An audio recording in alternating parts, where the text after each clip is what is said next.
Je suis dans un magasin de couture art et là, je suis devant la rayon de gouache Linel. Et je me suis dit, en fait, il y a des choses que vous allez peut-être être intéressé d'apprendre. Parce que il y a quand même beaucoup de choses à savoir. Et donc, là, ici en bas, j'ai le nuancier. Et donc, je commence à regarder le nuancé pour savoir ce qui est disponible dans la gamme de Linel et donc qui pourrait être intéressant si on veut introduire quelques gouaches dans notre gamme d'aquarelle. Donc, en regardant les couleurs différentes, je vois qu'il y en a plusieurs couleurs qui m'intéressent déjà. Et il y en a plusieurs que je trouve que je trouve pas d'équivalent en aquarelle. Donc, dans les bleus, donc là, on est ici, bleu Rex. Si on regarde, parce que là, il y a le numéro index ici en bas. Ici, pour le cobalt, son numéro index ici, c'est le PB 28. Et attends, je m'approche un peu. Donc là, on le voit, PB 28. En dessous du bleu, il y a le série 1. Donc, le S1, c'est le série 1. 3 étoiles. 3 étoiles veut dire qu'il y a une qualité de stabilité maximum. Et puis, évidemment, c'est opaque. Donc, ça, c'est le PB28. C'est le pigment de cobalt. Donc, ça m'intéresse. Il n'y a pas d'autre mer équivalent. Le PB29, c'est le outre-mer, mais il y a 2 blancs dedans. Donc, là, on le voit. Donc, ça ne m'intéresse pas. Ici, le céruléen est en fait fabriqué avec un bleu de Windsor avec du blanc. Donc, ça ne m'intéresse pas parce que ça, je peux faire moi-même. Pareil ici, bleu de France, c'est un bleu de Windsor nuance rouge. Chaque fois, c'est la nuance rouge en fait qui est utilisée, mais avec un blanc ou 2 blancs. Et donc, sincèrement, c'est pas la peine de les avoir. Si vous avez un bleu phthalo, un bleu de Windsor, on ajoute un peu blanc, on peut avoir la nuance qui nous intéresse. Donc, il y a plein de bleus d'autres mers en soi. Donc, ça, je constate. Si je regarde ici plus haut, au niveau des jaunes, il y a des jaunes qui sont intéressants, mais vous voyez, là, il y a 2 étoiles. 2 étoiles, je ne vais pas en acheter parce que 2 étoiles, pour moi, ce n'est pas assez stable pour une qualité professionnelle si on vend nos peintures. Ce qui veut dire que je regarde uniquement quand il y en a les 3 étoiles. Là, je vois ici, par exemple, il y a 2 pigments jaunes. C'est stable, c'est opaque, mais ça, c'est logique pour une gouache. La plupart des gouaches sont opaques. Certaines, par contre, sont semi-opaques. Donc, il y a des petits variants si on veut. Donc, en fait, j'ai que ce choix-là. Je regarde donc la couleur entre les deux. Si vous le voyez à travers l'écran, le japonais clair est un petit peu plus foncé que le jaune primaire. Et donc, si vous regardez, c'est d'ailleurs le jaune japonais clair et il y a un deuxième jaune dedans pour faire le jaune primaire. Donc, cette couleur-là m'intéresse. Donc, celle-là, j'ai déjà pris et je vais la garder. Ici, il y a le jaune Persian jaune. Donc, ça peut être intéressant, je trouve, pour un orange. Je pourrais dire ici, tiens, c'est encore plus intéressant parce que la couleur est beaucoup plus forte. Mais regarde, c'est moins stable.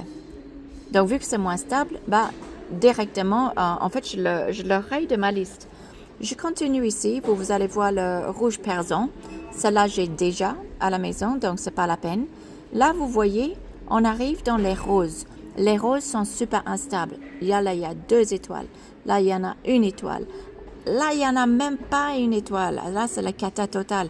Ça, c'est l'équivalent de notre rose opéra en aquarelle. C'est un vrai cata, c'est pas du tout stable. C'est d'ailleurs une des couleurs les plus instables qui existent sur le marché. Ici, vous allez voir le violet de dioxazine. C'est ce que j'ai utilisé pendant longtemps et vous voyez en gouache comme en aquarelle, en fait, c'est moins stable. Je pourrais prendre un violet d'outre-mer, mais regarde, pas stable, donc ça vaut pas la peine. Il n'y a pas de violet ou de rose dans la gamme qui m'intéresse. Elles sont pas assez stables ou juste tout simplement une couleur qui m'intéresse pas. Donc, je vais aller plutôt pour prendre le rouge. Mon rouge, je peux le rendre plus orangé, comme si j'ajoute par exemple un petit peu un rose permanent ou quelque chose rose permanent dans mon rouge de gouache pour créer des magenta. Si je continue à regarder au niveau de turquoise, pas besoin, je peux le mélanger. Donc la prochaine couleur qui m'intéresse, c'est ici. Ça, c'est le vert de cobalt foncé. Le vert de cobalt foncé, on voit, on a un pigment stable, ça m'intéresse. Donc, cette couleur aussi, je vais prendre. Ici, après, on regarde 2 étoiles, 2 étoiles, 2 étoiles. Donc, pas assez stable, ça ne m'intéresse pas. OK, je continue dans des couleurs qui m'intéressent. Tout ça, ce sont des couleurs qui ne m'intéressent pas parce que soit je peux les mélanger ou je peux les compléter. Donc, le seul autre couleur, vous le savez, c'est au niveau des blancs. Donc là, vous voyez les 3 blancs en gouache. Ça, c'est celle que j'utilise habituellement. C'est le super couvrant. C'est le gouache le plus opaque. Évidemment, il est permanent. Il est très stable. Là, on voit le blanc de zinc un petit peu moins opaque. Et donc, moi, je préfère que ça soit opaque. Mais si vous regardez les numéros d'index, vous allez voir que le blanc super couvrant est un mélange des deux là. Donc, les deux blancs là sont mélangés pour créer le blanc super couvrant. Donc, le blanc super couvrant, je l'ai. Et donc, ce que je vais faire maintenant, c'est que je vais aller voir la gamme de Winsor Newton en gouache pour voir s'ils ont un équivalent de bleu d'outre-mer. Parce que là, il n'y a pas d'équivalent de bleu d'outre-mer. Et ça me manque. Ok, voici en fait la gamme de gouache qu'ils ont. Il n'y a pas grand-chose. Il n'y a pas grand-chose du tout en fait. Les couleurs sont les mêmes pigments, c'est les mêmes noms de couleurs si on veut que les aquarelles. Donc, comme vous savez, moi, le blanc en gouache, ça me convient très bien. Les autres couleurs, je ne trouve pas qu'il y a quelque chose qui me convient, sauf si je veux un pur rouge. Et si je veux un rouge plus rouge, c'est celle-là. C'est le rouge de Windsor qui est très, très stable. Et donc, ça m'intéresse. Mais j'ai déjà un tube à la maison, donc aujourd'hui, ça ne m'intéresse pas. Si je regarde les autres couleurs, ce sont des couleurs qui ne m'intéressent pas, soit parce que je les ai déjà, ou sinon, c'est des couleurs que je préfère en aquarelle. Par exemple, un bleu de Windsor, je préfère l'avoir en aquarelle parce que, justement, elle est plus fluide. Donc, la seule couleur que j'ai pris, c'est le bleu d'outre-mer. Donc, je l'ai déjà pris du rayon. Donc, voilà l'achat du jour.